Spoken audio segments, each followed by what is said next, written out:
What is to be done with this unruly company who do not obey orders, who seem to have formed their own ministry of ungentlemanly warfare?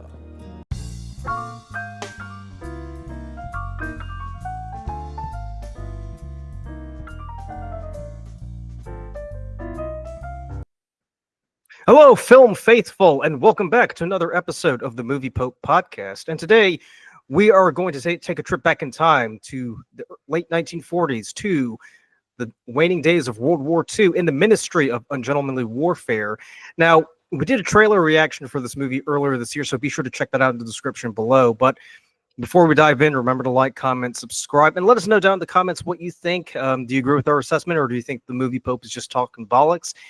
And as always, thanks for tuning in, and let's go ahead and dive into this movie. Now, I should say, Lee, now this was a movie that came out earlier this year that we I wouldn't say that we had high hopes for, but it looked pretty enjoyable based on the trailer that we saw. Yes. So and it's a Guy Ritchie movie too, so you know it's going to be a bit over the top and a bit, what's the best phrase? Like violently campy. That's a good way of putting it.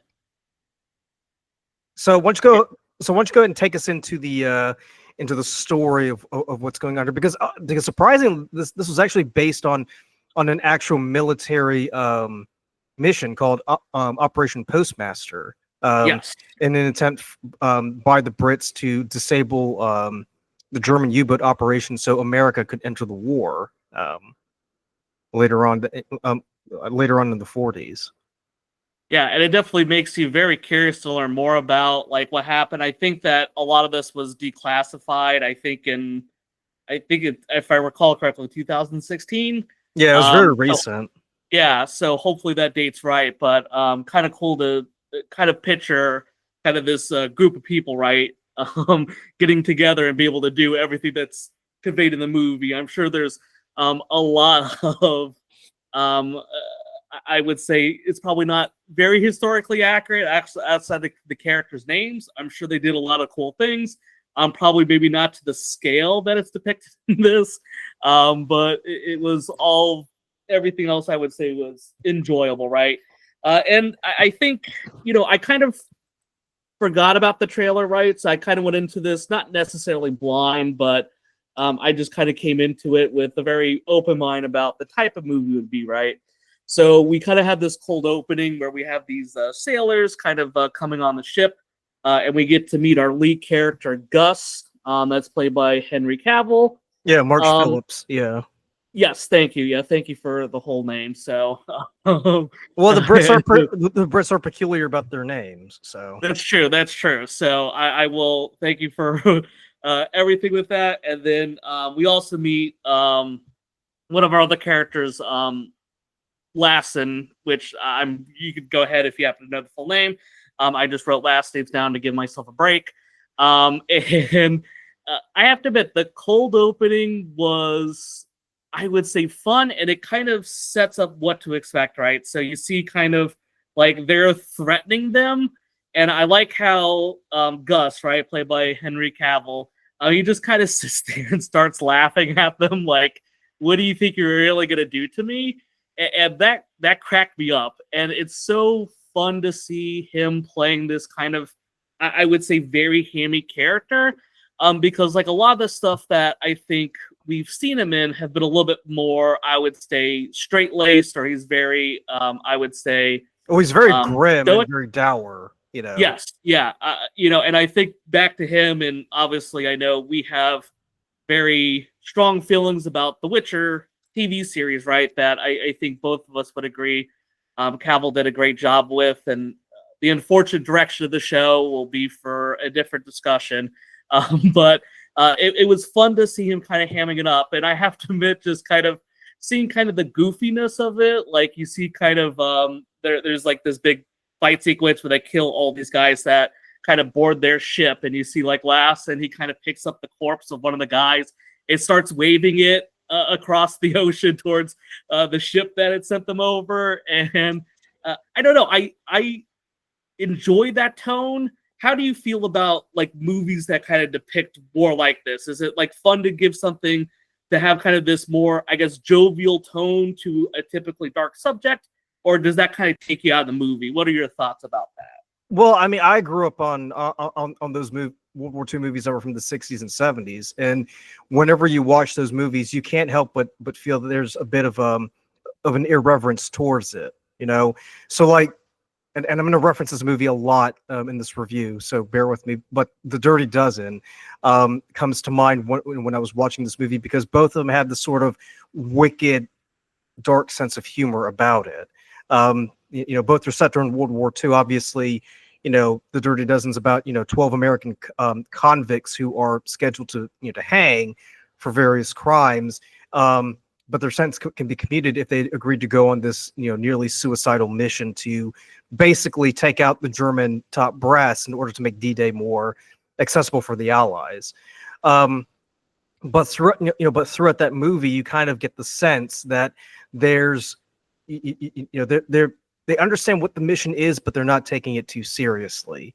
And that's what you get with the Ministry of Ungentlemanly Warfare. And I really, really like the fact that Guy Ritchie's kind of digging into that toy box of old school Hollywood World War II movies, and he's not trying to make it as serious as like Steven Spielberg would make it. Because I imagine if Spielberg made it, it would, it would be very, very, very serious, very dramatic. Everybody has their emotions out.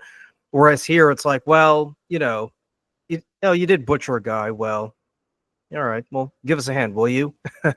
Yeah. But I also like the fact that Henry Cavill. Did you get the feeling that Henry Cavill was enjoying himself? Because I felt yeah, absolutely. I felt like Absolutely. this was like he really, really enjoyed playing this. Yes, it's a breath of fresh air for him.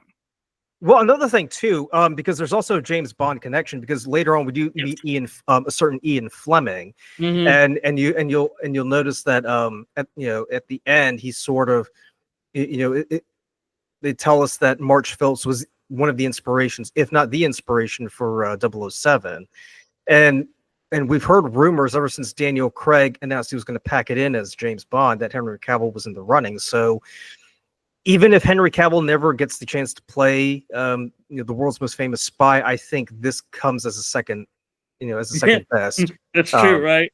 Yeah. The origin for the character, so to speak. So yeah, exactly. So yeah, well, I'm glad we're on the same page with that, because I think back to movies like I would say probably the most common one is Saving Private Ryan, right? Which I would say minus like a few scenes where they're kind of in these moments where there's not a whole lot of terror and everything going on. There's some moments of levity in it, but most part is played very straight.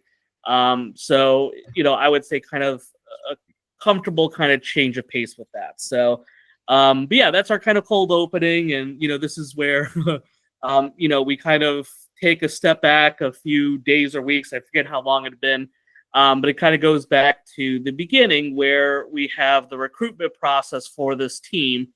And I would say the plot doesn't really, I would say, do anything that hasn't been done before, right? You kind of have this ragtag team of, kind of unconventional people that really excel in specific jobs. And they all come together, and the operation, like you said, Operation Postmaster, is very much there to disrupt the Nazi subs, and what they're going after is this bulk called the Duchessa. Yeah, the Duchessa. Yeah. Oh, I'm sorry. Say it rightly. It's Italian. It's Duchessa. Sorry, I apologize. Me and my not Italian roots are just gonna have to deal with that. So any Italian viewers of the show, please feel free to shame Lee in the comments below. Yeah, it's okay. Even on the movie Pope, so you think I should be better with that, but you know what? It is what it is. And I kind of see this, and the movie comparison that I'm gonna do is like, what if Inglorious Basterds met the Expendables? Mm-hmm. So that's kind of how I went with it, and that's kind of where we start off. And I would say, there was these two branching paths, right? I want to get your opinion on this, right? Because we have our main group, right? Our main group that has, kind of Cavill and, kind of the rest of the, I would say, main group of people. And they're, kind of on this mission. They make a pit stop to go rescue somebody. but they're really the action focus of the story. And then you have this second group, right, that has a character, Marjorie, in it, and she's kind of on a second, like, kind of mission that's happening on the side. And I don't know about you, but I didn't really enjoy that aspect of it. And I think the main reason is because the main group is way more interesting than that side group that's kind of working more on the maybe like espionage angle. So I don't know. How did you feel about that? Did you feel like the division was needed? Do you feel like maybe there's a different way to tell that story? I mean, I'll be honest with you. I felt the second plot was a bit dull because it was just mainly intelligence gathering. But that's the thing. Intelligence gathering is not as sexy as the movies would make would make it look out to be. Yes. But I feel like it was still essential because obviously they played a very important role in Operation Postmaster. Either way, absolutely. And this is not, like I said, this is absolutely not taking away from what's there, right? It's an essential part of what it is. I just don't know if I think maybe you spend a little bit too much time with them than what was needed. I don't know, but yes, it was important for what was happening. It just maybe story-wise or movie-wise wasn't as engaging as I think our first group that's just going out there and murdering everything. And I think we kind of see that right off the bat because our main group is going to go rescue Apple, right? So one of the Apple Yard. So. Yes, thank you, Apple Yard. They call them apples. So yes. They have they're on this mission to go save him as kind of like we'll pick him up along the way to our destination. And it's so chaotic how the whole thing happens. You have like this group of 4 individuals that just go into this Nazi encampment and they just flat out murder everybody. And they do it in a very gentlemanly manner, right? Like they're very casual about the whole thing. And I like how when they pretty much kill everyone off and they beat Apple, right? Apple's sitting there and he's got like, the clamps on his nipples and he's hooked up to a car battery. And I like how he just is not reacting to anything. And he kind of brings up like, oh, would you mind unplugging the battery? It's still on. So it just kind of shows how utterly badass the character is that he doesn't even react when there's these terrible things that are happening to him. And I thought that this was, kind of like a funny thing, and I wonder where they got it from. But, I remember the first episode of Archer, right, where he's hooked up to a car battery. So it kind of made me think about that. So I guess anyone that likes Archer, kind of a funny thing to see in relation to that. So, but yeah, how did you like just kind of seeing the film kind of let loose in this big action sequence? Well, I mean, it's very typical of Guy Ritchie films to where people kind of just do all these like maniac things, but they're very aristocratic in their, their speech patterns and the way they talk. It's like, it's like later on where he meets, I think it was his name, King Billy. He's the Prince of Fernando Po, and they keep referencing their time at Eton and playing cricket. One eye on the post, one eye on the pub, the other eye on the pub, while they're going around killing all these Germans on the Duquesa.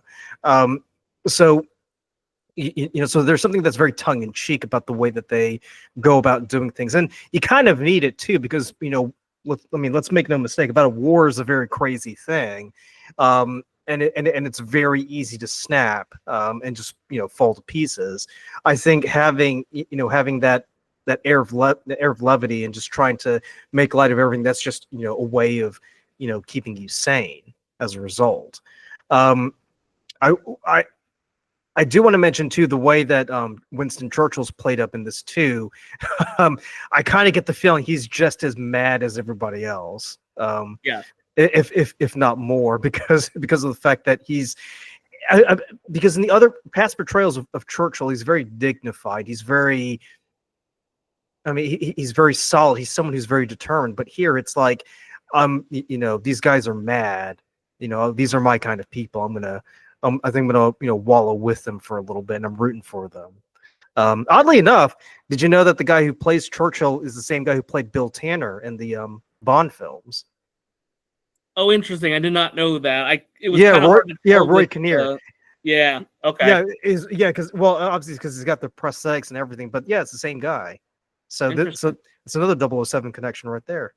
There you go. There you go. So, but yeah, like, and I think, I would say like an enjoyable part of that, like it's just fun to be able to turn your brain off sometimes and just enjoy the sequence for what it is, which, like I said, was just kind of like a lot of fun stuff going on there. I would say you don't really get to know the characters too well, right? They're very much like what you see is what you get type of thing, but it's fun to see them interact with each other because you definitely get this, feeling of a bond that they get from, just being able to really excel at the different type of tasks that they're capable of doing.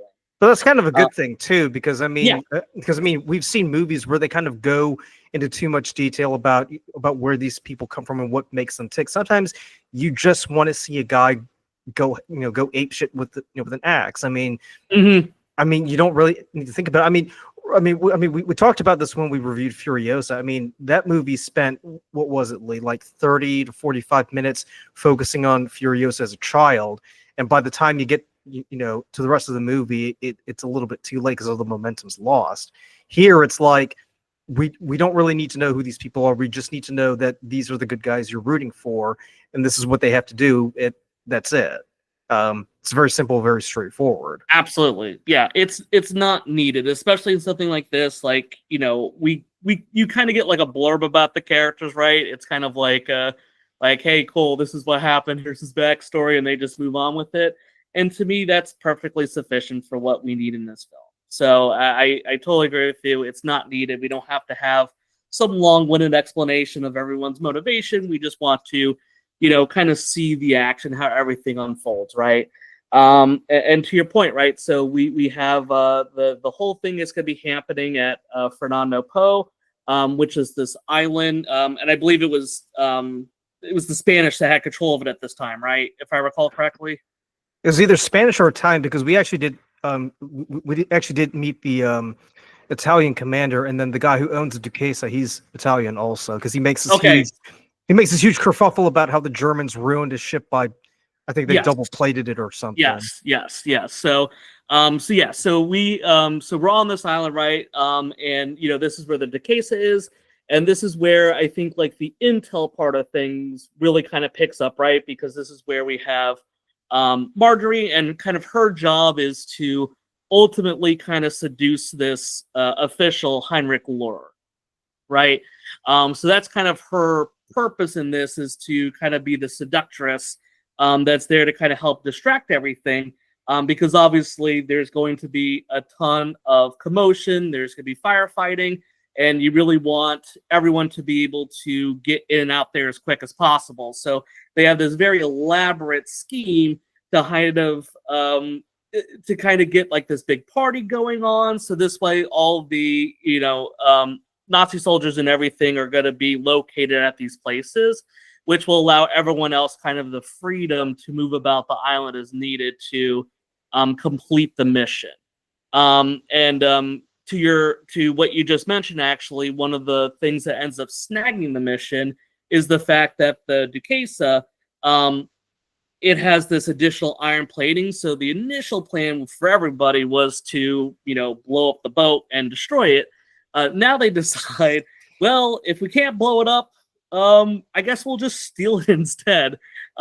Which, I mean, it's just kind of funny to think, like, you have this huge plan, and then, like, within, like, a few minutes, they come up with a totally separate plan that, I mean, this has to be weeks in the making, right? Like, this has been a well-thought-out plan, and you just kind of are like, okay, well, we're just going to chase things up. We're just going to steal it instead. So keep in mind, too, I mean, this is a mission that's top secret, so not even the top brass in London know about this, too.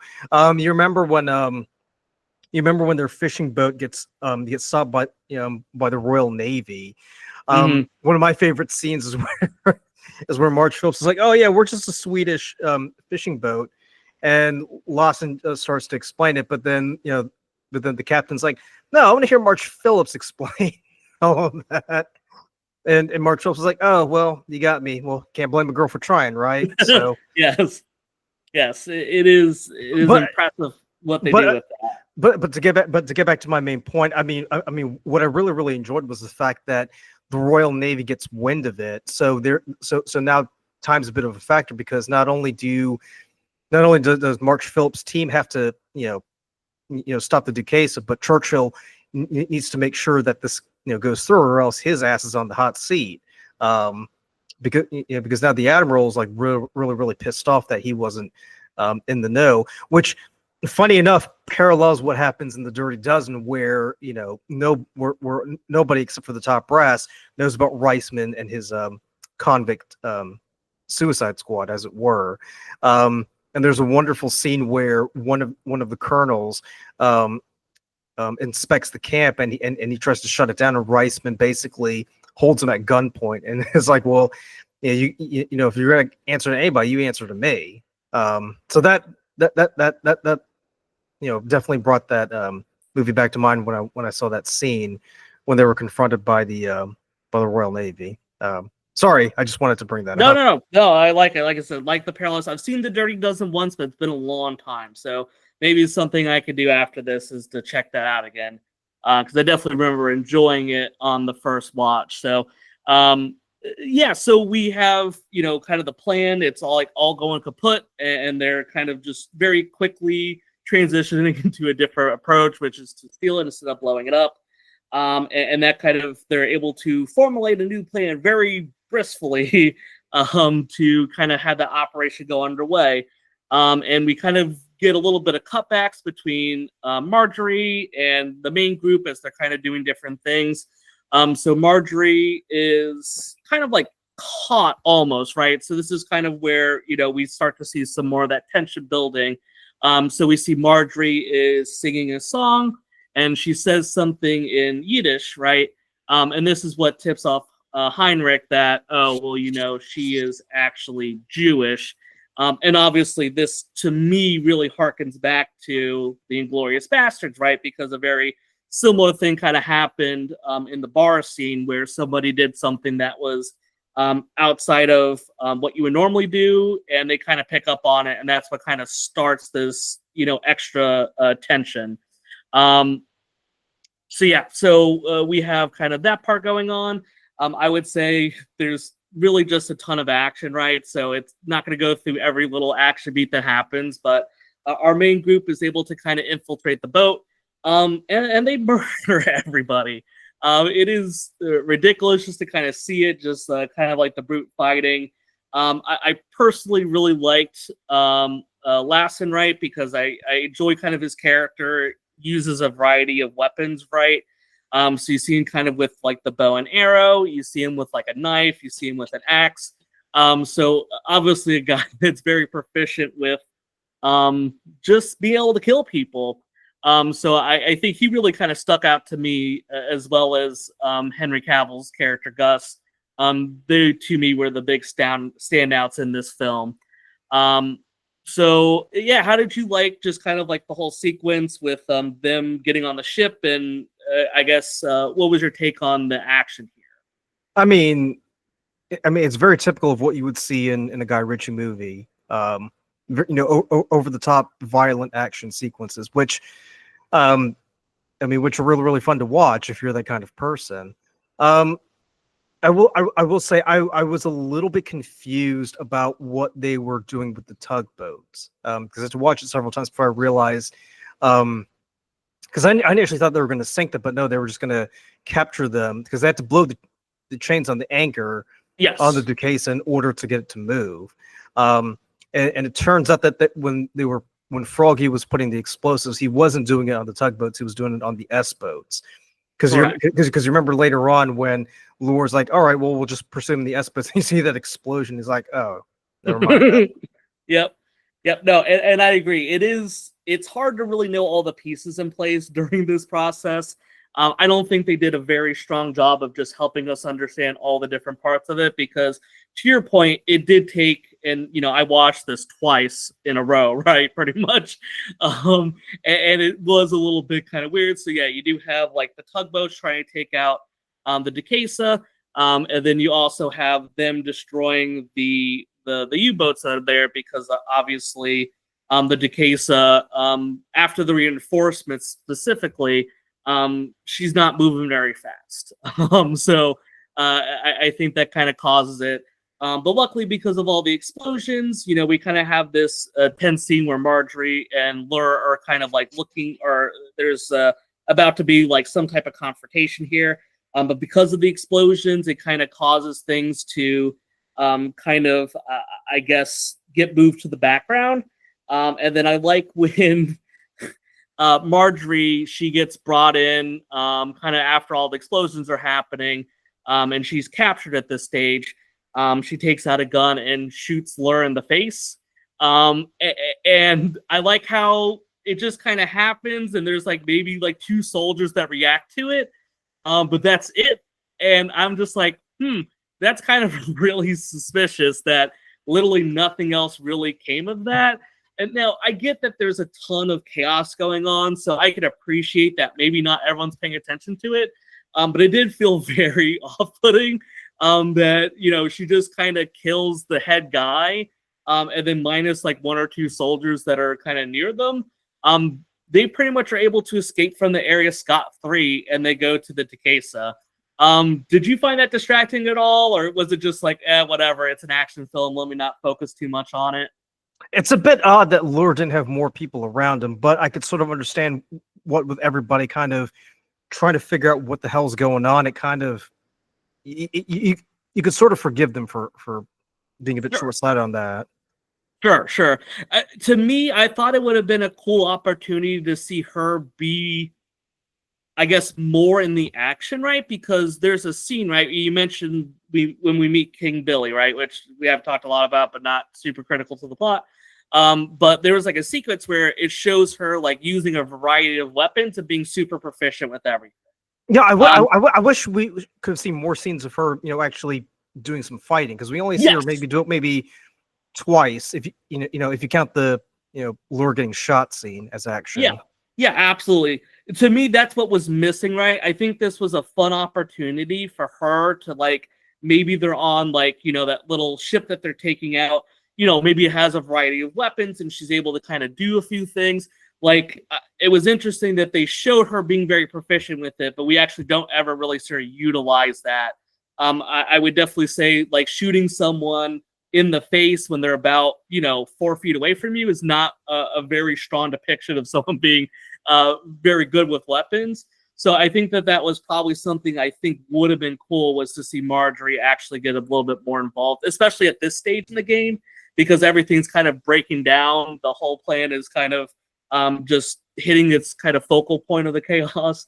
And I think it would have been more interesting to have her do that. But like I said, just minor things that I think could have enhanced the film just a little bit. So yeah, Marjorie, returns to the Decasa that's now been taken over by our main group. And they kind of sail off in the distance. They end up being found out and captured because ultimately they were told to stand down in this sequence, but they didn't. And that's kind of what they are, right? They're not the conventional type of people that are following all the rules. So they kind of did what they wanted to there, and they get imprisoned. But we kind of see at the ending, we see Churchill show up, right? And he pretty much gets them out of there, and they end up being kind of a part of this, I guess, like, kind of undercover group, this Black Ops group that's going to be utilized in the future. And I did like how they kind of painfully put in the title of the movie here at the very end, where they're like, well, I guess we'll just call it like, I guess we're the Ministry of Ungentlemanly Warfare. And they just kind of throw it in at the end. So I don't know. I kind of thought that was goofy, but it is what it is. But they do that in the Dirty Dozen also. So yeah, and that might be a homage to that, right? So that is maybe where that comes from. So, but yeah, it is kind of something that they tacked on at the end, and I like how in the epilogue we kind of see like images of these, people that we got to know and their real life counterparts. Obviously, they're all dead because they would be in their they would be quite old at this stage. But like I said, kind of cool to be able to see that and to learn a little bit more about them. Also, kind of interesting that I guess Marjorie and Gus end up getting together. So kind of interesting there as well. But all in all, it was an enjoyable film. So I guess, Luca, any thoughts about kind of the closing sequences there? I mean, it's nice to watch a World War II movie that takes events from from actual history and kind of adapt them, but kind of do it in a way that is true to what the director wants to do while remaining true to the spirit of what actually happened. And I also like the fact too that Guy Ritchie, just took the piss out of it. He wasn't really, Yes, he wasn't gonna do it the way that Spielberg does. Because I mentioned before, I mean, I'm sure you've seen Band of Brothers and The Pacific, as well as Saving Private Ryan. I mean, yeah, there are moments of levity, but it's all very serious. They're playing it very straight. Whereas here, I feel like Guy Ritchie's not sacrificing the history for entertainment. I feel like you kind of get both of them in bucket loads. Yeah, no, so that's a great way to describe it. Yeah. I will also say too that the score in that movie is phenomenal, because especially in the action sequence where you kind of get like this modern synth kind of track playing, especially when they're on the Duquesne and they're taking down all these Nazi sailors. I just thought was pretty phenomenal. Yeah, no, it definitely hit a lot of high points, and like I said, for like kind of an overall action piece, I did like that. To me, I was perfectly fine with having this like kind of less serious depiction of obviously very serious events. There are definitely moments where it really strikes you, like kind of everything that's going on. But I still, to me, it didn't really take away from anything. It's nice to kind of have, I think, that different feel for a war film, because I think, there's plenty of good, accurate representations of war films that obviously are very serious for everything that's going on. Whereas with this, there's a different depiction of something where, like you pointed out, not sacrificing anything historically for what's happening, but still getting the gist of the story across, and maybe making it not feel as, I would say, like claustrophobic or constantly have to worry about anything. There's definitely a little bit of, I would say, fun when you kind of feel like everyone has plot armor and there's nothing that's going to happen to the main characters. So if I had to give this a final score, I would probably give this, I would say, a 3.8, let's say Calverines out of 5. I think it is a very fun movie. It's obviously just kind of a pure action thing with some fun set pieces. There's some nice moments of brevity, but I think there are definitely parts where things are kind of get really slogged down and slow. I think there was an opportunity to maybe cut some stuff out of here that wasn't really needed. I think that there definitely was some opportunity there. But I think overall, like if you're just looking for I want to watch something, I'm going to watch like a war movie and it doesn't have to be super serious, I think that this is a plenty good option out there for people that want to do that. So, Luca, I will turn it over to you for our closing. How did you feel about the movie? I'm going to give it a 4 out of 5. I'm going to be really generous just because it's such a fun movie to watch. Because it's a modern film, but it's definitely a callback to all of the great war movies that that I remember watching as a kid. Everything from Kelly's Heroes, Where Eagles Dare, The Dirty Dozen, Battle of Britain, those movies, and it keeps in the spirit of that, because the movies back then, treated war at, yes, they treated it very seriously, but the characters in it were, they were making light of the situation because they understand that that's the best way to survive, because it's all about having the right mindset. I think it's only recently where probably like around 98, that's when war movies started being treated with a more serious demeanor. Well, I wouldn't say 98, probably like the 80s, that's when war movies began to be treated with more seriousness. So it's kind of nice to see a return to to the way that war movies were made back then. I'll also say too, because the movie was about 2 hours, give or take, right? Yes, yep. I think it was hour 50 minutes without credits. But I mean, like it felt like it went by a lot quicker than that. Like when you're watching Absolutely. it, because the action sequences definitely kind of push the action along, and I think it's a nice balance of because to your point, because like with the Expendables, it's just all action, right? Yes. There's not a moment for you to slow down and catch your breath. Yeah. Here, it's like there's a nice balance of these action sequences, followed by the intelligence gathering done by Marjorie and everybody else. That gives you a chance to kind of sit and process and kind of calm down before they go back to another action sequence. I do want to give a shout out to Henry Cavill. I think he did a phenomenal job as March Phillips. MGM, if you're watching, I think this guy will make a great Bond. Just saying. Plus, he also played Argyle too, which would be a very interesting movie to take a look at later on down the road. But I will also say Alan Richter did a phenomenal job as Lawson, and what's her name? Eliza Gonzalez, who played Marjorie. I think she did a phenomenal job too. Yeah, absolutely. Because she's playing all these roles. She's playing the role of a spy, of someone who's got to be a liaison, as a seductress, and as someone who's got to fight her way out of a situation. And all the scenes that she's in, I think she does a phenomenal job. She rises to the occasion, and she doesn't disappoint. And her singing too, I thought was just amazing. Oh yeah, absolutely. Yeah, that was the shocking part to me. Like I said, I'm assuming, and I believe, I don't know why, I feel like I remember seeing that she was a singer, but I don't know. Don't quote me on that. There's always Wikipedia, Lee. That was impressive. I guess it would take 2 seconds to verify if she is a singer. Mm-hmm. But yeah, I mean, I was definitely impressed by that. Yep, she's on Wiki says a Mexican actress and singer. So bam, there we go. And yeah, fantastic singer. That's for sure. Well, I'll also say too, Henry Golding, from Crazy Rich Asians fame. I mean, he did a phenomenal job playing Froggy as well. Mhm. I just thought the times when he was on screen, he kind of just chewed it up. He just did a phenomenal job playing this very cheeky, mysterious kind of guy who's like, well, let's just take a bet and see which side wins, But he also kind of displays moments of tenderness where he kind of helps his friend out after he gets shot, while he's on the machine gun turret. Very true. Overall, I think the characters were phenomenal.